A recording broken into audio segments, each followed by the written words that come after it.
Chapter 29 African Kingdoms Gold, Salt, and Ghana. Africa was a strange and mysterious place to most Europeans.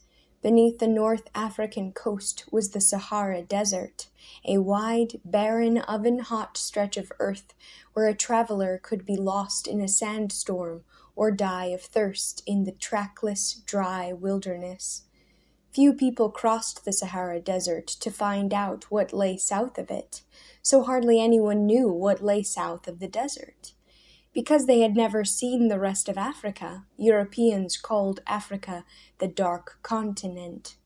But if you look at your map, you'll see that the northern coast of Africa and the Sahara Desert are only two small parts of Africa. The center of Africa lies between two mountain ranges, so high that their tops are always covered with snow and ice. Between these mountains, tropical rainforests grew, hot, damp, tangled green jungle for hundreds of miles. And further south, Africa has not only jungle, but open grasslands, wide rivers, and rolling hills. In the Middle Ages, much of this land was home to nomadic tribes who roamed through the jungles and the fields, hunting and fishing, moving from place to place. These tribes did not write down their history in books or build huge cities, but in West Africa, many Africans lived in kingdoms with houses, roads, palaces, and schools. Archaeologists can see the remains of these buildings today, and these kingdoms welcomed European visitors who wrote descriptions of what they saw. So we know much more about these West African kingdoms than we do about the tribes who lived in the center and south of Africa. In the Middle Ages, the three largest West African kingdoms were Ghana, Mali, and Songhai. Ghana lay in the bulge on Africa's western coast.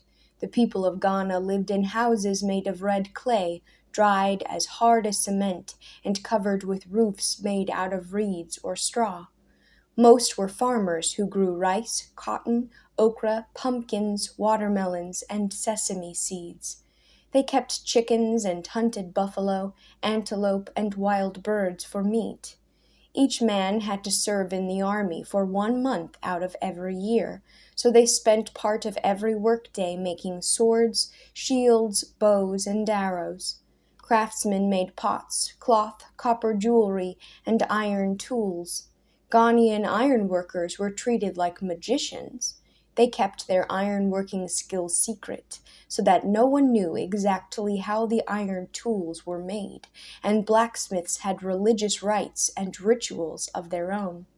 But Ghana didn't become rich and powerful because of its iron and its pumpkins. It became rich by taxing the gold and salt that traveled through it. Europeans called Ghana the land of gold, but Ghana itself didn't have very much gold. Gold was found in the earth south of Ghana. The tribes who lived there washed grains of gold out of the soil of riverbeds and banks. They dug it out of the ground by chipping thousands of short shafts or mine tunnels into the hard earth. Each shaft might yield enough gold to make one small coin, but altogether the shafts produced tons of gold.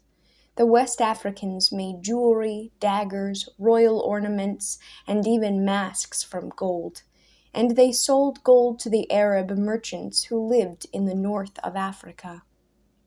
In exchange for the gold, the Arab traders offered salt.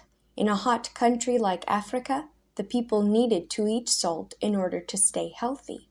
But south of Ghana, there was very little salt in the ground. Most of Africa's salt was found in the Sahara Desert up in the north. Slaves dug it out of the ground, working in hot, dry salt mines. These salt mines were terrible places to be. Everything was salty, the water, the food, and the ground.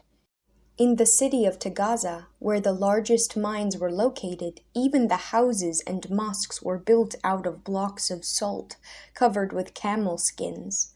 All the trees and plants had died, and there was nothing but sand and salt as far as the eye could see.